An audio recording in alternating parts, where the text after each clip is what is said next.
Bonjour ou bonsoir à toi qui me regarde, pendamment du lieu où tu te trouves.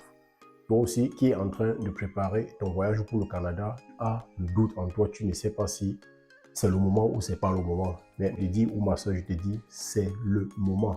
Il ne faut pas rêver. Écoute la vidéo qui va suivre tout à l'heure. C'est la réponse de la ministre de l'Immigration canadienne. L'interview qu'elle a accordée à la radio-télévision canadienne pour exprimer sa volonté d'accepter près de 60 000 migrants sur les terres canadiennes. Si tu avais encore le doute, efface ça dans ta tête. Et si les gens te décourageaient de comprendre plus ça, lance-toi à fond.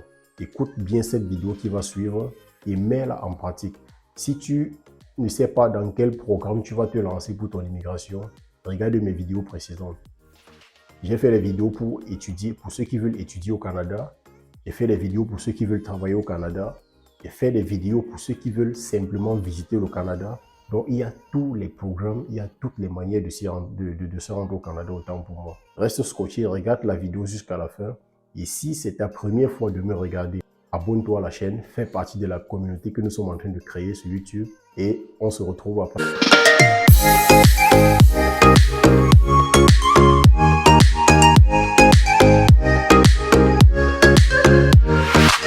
Madame Fréchette, bonsoir. Bonsoir. Commençons parce que les gens se rappellent de la campagne électorale. Alors, comment vous expliquez ce changement, effectivement? On disait on en accueille moins, mais on va s'en occuper mieux. Là, on dit, bien, finalement, on pourrait aller jusqu'à 60 000. Bien, c'est qu'on change complètement les règles du jeu. Donc, à partir du moment où les règles du jeu sont différentes, eh bien, c'est une autre analyse qui peut être menée. On fait en sorte que les gens qui viendront s'établir de manière permanente au Québec à travers un programme d'immigration économique parleront français. Donc, ce sont des gens qui viendront grossir les rangs de la population qui parle français. Donc, quand on disait au discours inaugural du premier ministre que l'immigration doit être une solution pour la langue française, bien, vous avez la traduction de ce que ça veut dire quand on dit que c'est une solution, l'immigration, pour la langue française. À partir du moment où il y a la nécessité, il y a une exigence de connaître le français, on change complètement la donne. Et il faut voir que, jusqu'à maintenant, les programmes d'immigration économique, ça donnait des points que de connaître le français. Ça fonctionnait avec une grille d'analyse. Il fallait cumuler des points. Si on en avait suffisamment, bien, on pouvait être sélectionné. Là, on n'aura plus de grille de points. Je vous montre qu'on montre aux gens un tableau parce que ça va un peu avec ce que vous dites. Cette année, là, en 2022, dans la catégorie que le Québec contrôle, la catégorie économique totalement, il y avait quand même déjà 88 des gens qui avaient une connaissance soit moyenne ou plus avancée du français.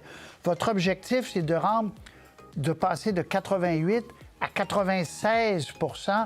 Mais en termes de nombre de personnes, c'est quoi? 2000, j'ai fait le calcul, 2600 personnes de plus. Là. On parle de cet ordre-là, mais c'était déjà pas mal francophone. Bien, c'est parce que vous avez les chiffres ici de 2022, mais permettez-moi de vous partager les chiffres de 2018. En 2018, on était à 72 %. Alors, vous voyez que chaque année, on cumulait quand même un bassin de personnes qui venaient s'établir de manière permanente au Québec et qui ne maîtrisaient pas nécessairement le français. Donc, c'est ça qu'on veut changer. Et quand on dit qu'il faut améliorer la situation du français, eh bien, tous les leviers vont compter. Même ceux qui nous offrent des gains peut-être plus marginaux.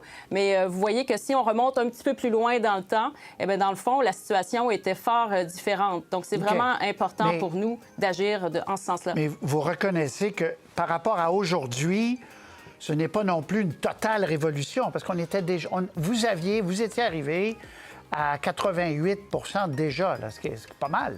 Ça dépend des programmes que l'on regarde. Prenez par exemple le programme Investisseur. C'est un des 3 programmes là, associés aux gens d'affaires. Le programme Investisseur, l'inventaire qu'on avait, là, les gens qui parlaient français dans cet inventaire-là, il y en avait 5 %. 5. Donc là, on vient dire, ces personnes, dorénavant, devront à 100 % parler français. Alors, quand vous parlez de changer de donne, ça, c'est un exemple très parlant.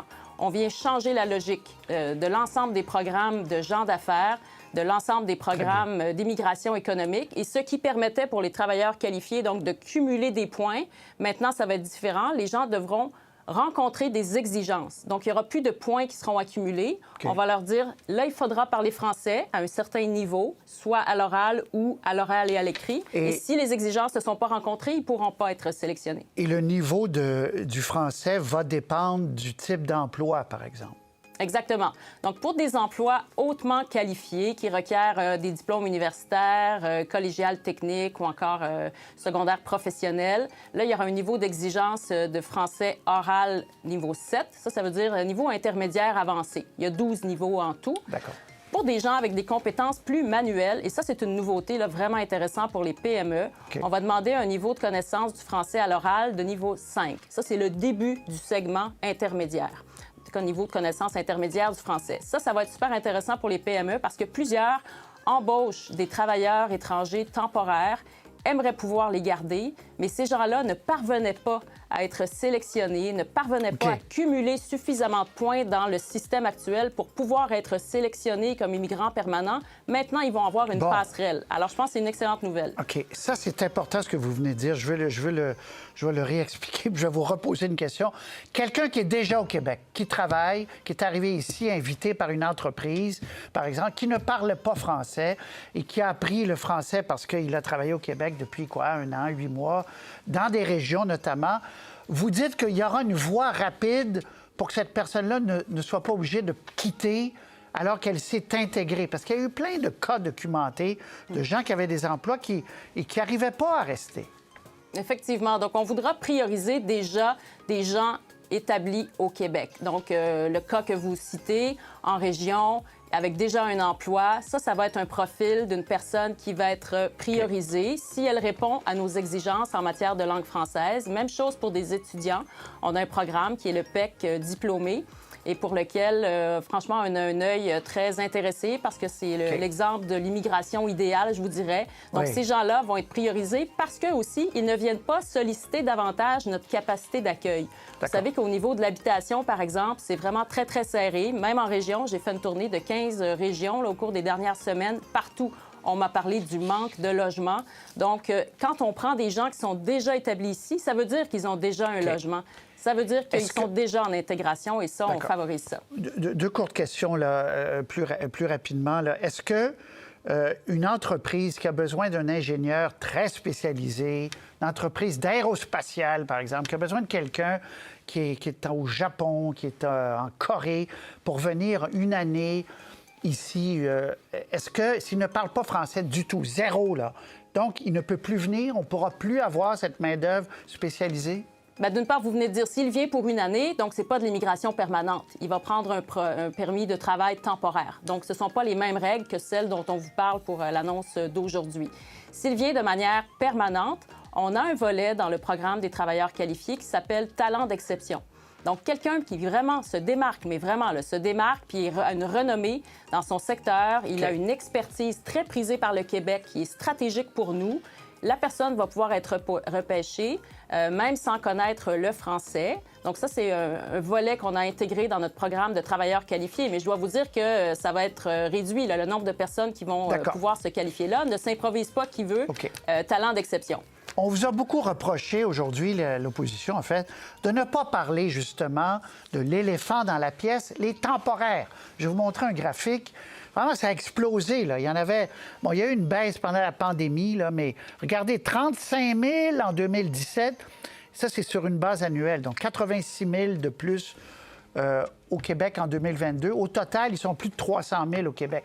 Étudiants, travailleurs saisonniers, travailleurs temporaires.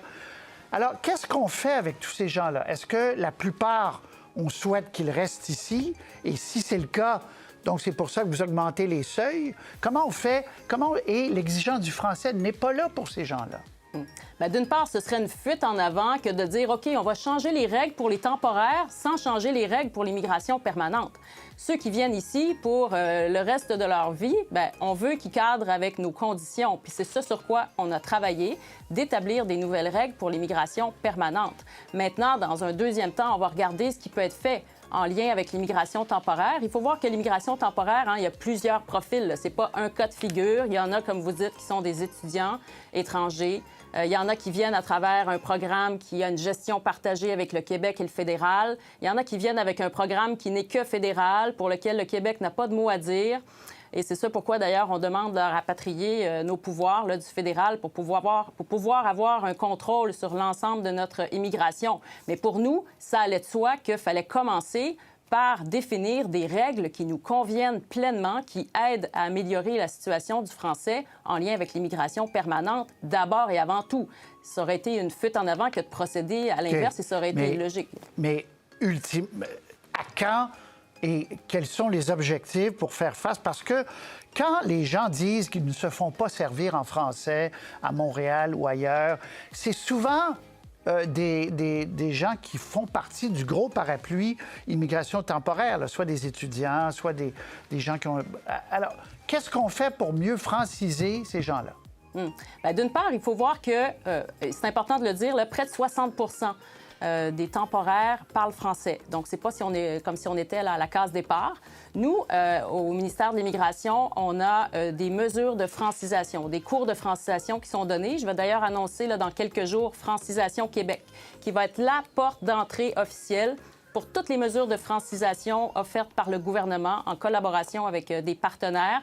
Donc, tous les temporaires ont accès aux cours de francisation. Il faut voir que sous les libéraux, cet accès-là n'était pas permis. Alors, je suis pas mal surprise d'entendre mon collègue libéral dire que ce serait bien important là, de franciser les temporaires parce que quand c'était eux qui étaient au pouvoir, ce n'était pas possible pour les temporaires d'accéder aux mesures de francisation. Or, avec l'arrivée du gouvernement actuel, on a rendu cet accès possible et au cours des derniers mois, de la dernière année, il y a eu un doublement du nombre de travailleurs étrangers temporaires qui ont pris des cours de francisation. C'est donc qu'il y a vraiment un momentum et sur lequel on veut miser pour accroître encore plus la connaissance du français. Donc, pour conclure, Mme Fréchette, quand M. Legault disait que c'est du suicide, etc., pourtant, on soulevait la question, on disait oui, mais vous avez juste à accueillir plus d'immigration francophone. On disait ouais, mais c'est pas possible. Là, vous nous dites que c'est possible d'accueillir plus d'immigration francophone. L'immigration va changer de nature, de coin géographique. Mais vous dites on a vraiment retourné toutes les pierres. On est allé regarder chacun des leviers dont on dispose pour l'immigration que l'on contrôle. Et c'est un travail qu'on a fait qui a duré des mois pour évaluer tout ce qui pourrait être mis de l'avant pour renverser la donne, faire en sorte que le fait français soit davantage présent dans notre bassin d'immigrants. Et vous avez le résultat de ce travail-là aujourd'hui avec les mesures de changement réglementaire que l'on propose. Mais il fallait faire ce travail-là. On veut engager le fédéral également dans la mouvance, là, parce que c'est important. Lui aussi contrôle une partie des arrivées. Donc, il faut faire en sorte là, que le fédéral aussi y mette du sien pour que davantage de personnes qui émigrent au Québec soient francophones. Et je pense particulièrement aux étudiants étrangers parce que le fédéral a franchement des mesures qui sont discriminantes pour les étudiants africains francophones. Le taux de refus est vraiment encore trop élevé et ça pose des enjeux importants pour les établissements d'enseignement. Vous les voulez, ces étudiants africains? Vous les voulez au Québec, là? On les veut pour qu'ils viennent étudier ici, puis encore mieux, on les veut pour qu'ils restent aussi. On les veut comme immigrants permanents. Alors, la voie idéale pour l'immigration permanente pour eux, ce serait le PEC diplômé. On a besoin que ces gens-là viennent, mais le fédéral les refuse en trop grand nombre. Christine Fréchette, merci beaucoup. C'est un dossier extrêmement complexe. On a pris quand même pas mal de temps pour en parler, mais on va en reparler. Absolument. Il faut faire de la pédagogie, puis il y a des enjeux quand même qui se posent. Merci. À la prochaine. Merci à vous. Au revoir. Bonne soirée. De retour, les amis. Après avoir écouté la vidéo, tu te sens comment? Tu te sens bien, tu te sens libéré. Pourquoi? Parce que tu as compris ça de la bouche de Madame la ministre. Tu n'as plus de temps à perdre. Lance-toi et ne te décourage pas. Si tu as aimé la vidéo, si tu as aimé mon idée que je te propose gratuitement, alors que les agents de voyage vous les vendent, abonne-toi pour ne plus rater les prochaines astuces sur l'immigration et sur les voyages en Europe, aux États-Unis, en Amérique. Rendez-vous pour la prochaine vidéo sur le Danemark. Parce qu'il y a un secteur dans le volontariat qui recrute actuellement beaucoup de personnes au Danemark. Stay tuned et active la cloche de notification pour ne pas rater la prochaine vidéo que je vais tourner. Ciao!